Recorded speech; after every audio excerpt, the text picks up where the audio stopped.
Hey, what's up? This is Todd. So I'm going to talk about song mapping in this video. The last video what I did is I laid down some scratch guitar tracks.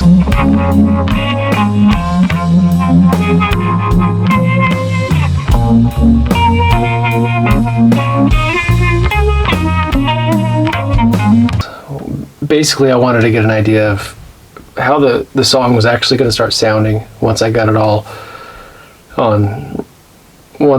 recorded. So if you remember from that video, if you're one of the 5 people that watched it, the track left me feeling kind of flat. It didn't have an emotional arc, let down, release, whatever. It was just kind of like, here I am, that's it. And in my head, I have an emotional arc for this song, but how to express that is kind of the point of what this video is going to be about. Around here, I've been busy. I've been working at my job a lot. My wife's been building a lot.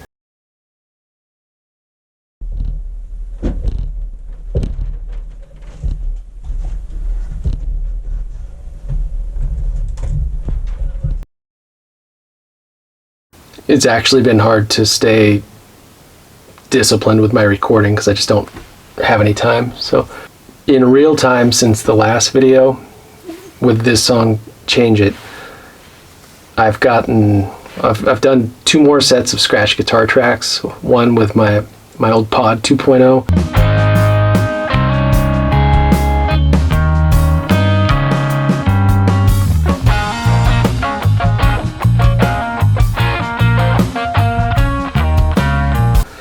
And the other actually pulled the Super outside again and connected with a large diaphragm condenser mic right into my DAW.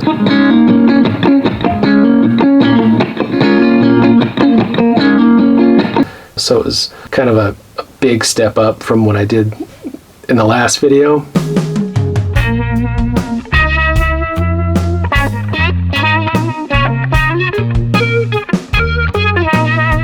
So I'm really just trying to get to a point in my audio engineering where I'm able to express what the music needs and to get good tones, to fulfill, just to do it right.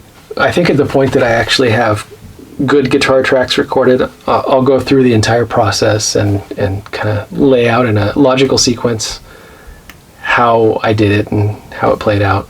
I also did a scratch vocal track. How do I reconcile the world I want and the one I see? I've been having problems with my voice, so it's not nearly where I want it to be. I'm trying to work that stuff out. I booked studio time. That's about exactly 2 months away from now.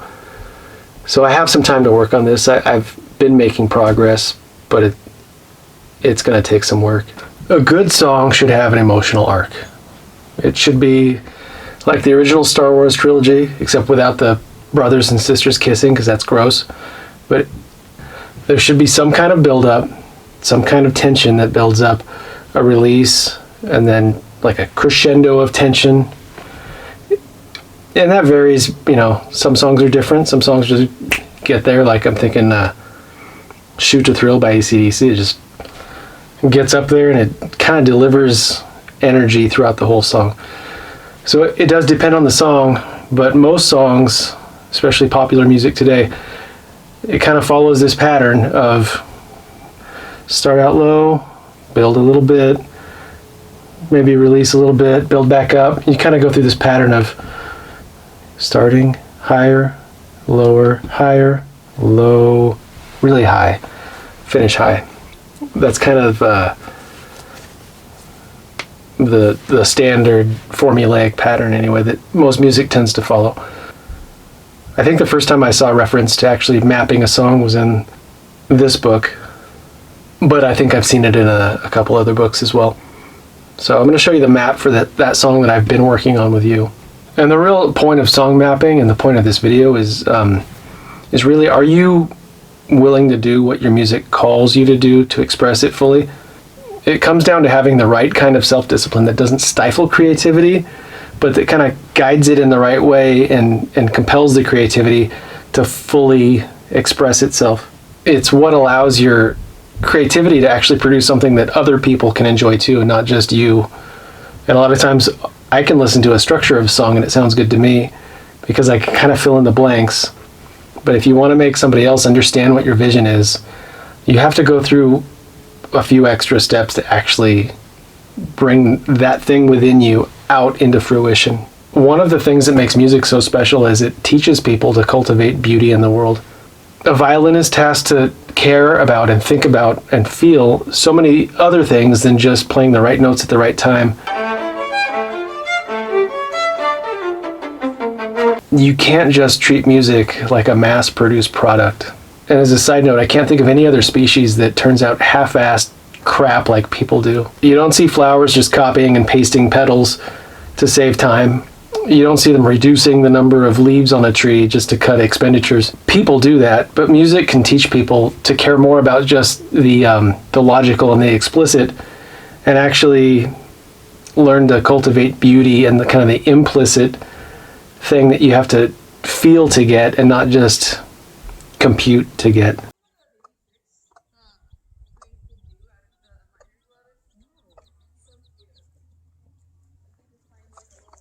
Coming back around to song mapping, what it does is it keeps you on track. It keeps you focused on what are you actually trying to produce.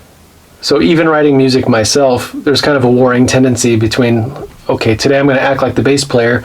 I want to make my bass part be out in front. I want it to be the best it can be. And when I'm playing guitar, well, every guitar player wants to hear their guitar loud and they want to kind of dominate the spotlight.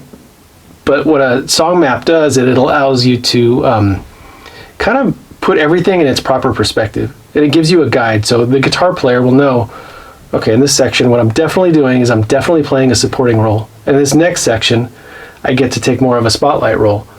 But it gives you a guidepost to know so that every piece kind of fits together accordingly. At its most basic form, a song map is just a graph that represents kind of the emotional intensity of a song in any given part. In my song, it's called Change It. The basic theme is that life is hard, it can be pretty screwed up, but you can fix it. So in the song, there are some ups, there's some downs, there's kind of a side trip in the bridge and in the guitar solo, which I did throw a guitar solo in. And those things take the song somewhere else, and then it kind of builds, and then the last part of the song is just the floating, kind of that, we're at a happy place and it's going to just glide out. The basic energy arc of the song is like this, and I could have made it wider, but this does what I need it to do when I want to refer back and read it. And a song map is nice because you can get the basic information about the song, title, key, time signature, tempo. This version is not to scale. I just want you to realize that. So what this song map doesn't show is the type of energy it is. It doesn't, if it's happy, sad, pissed off, excited, scared, something else. It just shows you kind of the intensity of whatever energy you're feeling. And so the first thing you need to do to make a song map is you need to just have a beginning, an end, and then you divide each section up. I've got verse, chorus, verse 2, chorus 2, bridge, guitar solo, last verse, last chorus, and then I don't have the outro here, but that's okay. This is just the aggregate intensity of the whole song. This is what I want everything combined, all the different parts, to represent when I'm done. So you see the chorus comes in, the bridge kind of, I didn't really express that. The bridge is kind of, it's funny, it's more of a side trip, so it's not taking it down, it's kind of taking it around. And then the guitar solo really does the same thing. So I'm not looking at, in the end, a drop in energy, I'm looking at a change in energy. So that's really kind of hard to express. I took this map a step further and I gave each voice in the song. So I've got blue bass, the vocals are the pink, green is guitar, blue bass, green guitar, and then the drums are the orange. So at the beginning, all I really have is bass and drums. The guitar comes in, and it's kind of it's just writing in there in between. And the vocal, obviously throughout the entire song, where there is a vocal, it's taking center stage out in front. So this is also going to be a guide in mixing, arranging, everything. You're going to kind of know what needs to be most prominent at any given time. In the guitar solo, the guitar is going to be far and away ahead. Everything else is just kind of cruising while the guitar is, exploding, doing its thing. Here are some of the things I'm thinking about as I'm mapping the song. It's giving me a different way to think of how I'm going to arrange things. So, do I need a new progression for the guitar solo? Which I did, and I made one. The drums, like, I'm thinking, how do I express these energy changes in the drums? Do I need to tweak the velocity in the MIDI? Do I need to fine tune the grooves? How do I develop texture, volume, the melody, the tempo, and the groove to better reflect what I want to express in the song? And here was my assessment of the song at the time I made the map. I listened to it, made the map, and I thought that the current intensity of the song was too flat, non-developmental.